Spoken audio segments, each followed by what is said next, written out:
So you should have the benefit of previous experience and programs and projects and what people have done, what they've done wrong, what they've learned, so that you can shape a policy that makes sense and so that then the money is used effectively.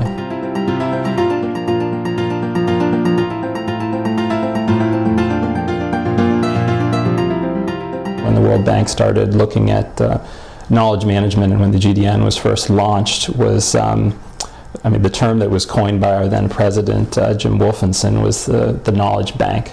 The idea was, using the term bank with the word knowledge, meaning that the money that we had to offer wasn't as important, or wasn't the only thing that's important for development. It's the knowledge as well. And one of the early ideas with the GDN, one of the people who was involved in the beginning, a fellow named David Ellerman, who worked as an advisor for Joe Stiglitz, the chief economist at the time, and one of the big proponents for the GDN.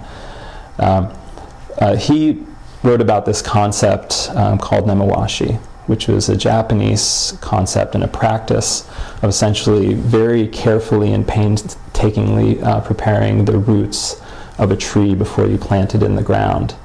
And he talked about that because he was essentially trying to emphasize the importance of having local organizations.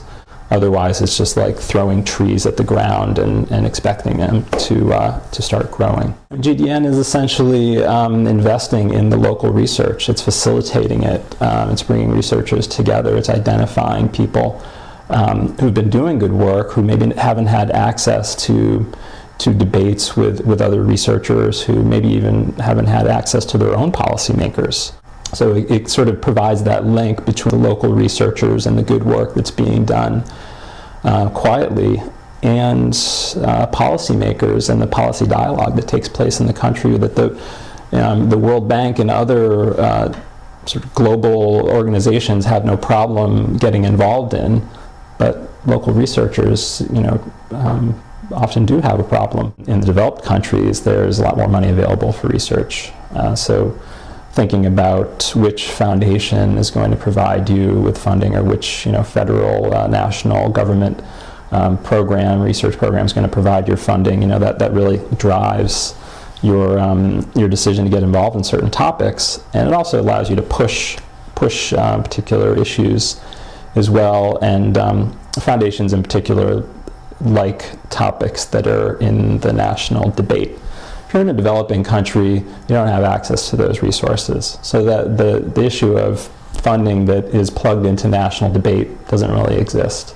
You have external resources coming in, which may or may not know what's going on locally and what the hot topics are. It's really hard to allow that for that sort of more dynamic, locally driven, policy-relevant research agenda to take shape.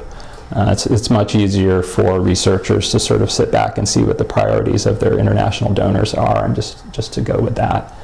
I think GDN could do more locally. It's so resource intensive to really get into a country and understand what the local policy debate is about. Because in a way, the policymakers themselves may not know what the next topic is. It sort of requires a bit of a visionary thinking, a bit of a strategic thinking, but that's really what's needed. And the GDN can try to get at that, try to sort of scratch the surface a bit more to get policymakers thinking about that.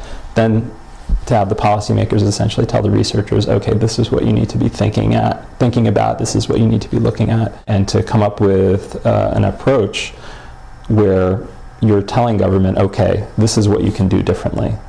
And this is the way that the public can actually participate in the policymaking process. And this is how you do it. And then to actually start organizing it. That sort of brings the ideas into action. And that's another key issue, I guess, with the GDN is just transforming research and analysis into policy, but to be more action-oriented about it. To not just sort of disseminate your research and talk to people, to actually get in there and show people how to do what it is you're recommending. To bring different stakeholders together and say, okay, this is what you could be doing, this is what you could be doing, this is what you could be doing. My name is Eric Johnson. I work at the Fragile and Conflict Affected Countries Group here in the World Bank.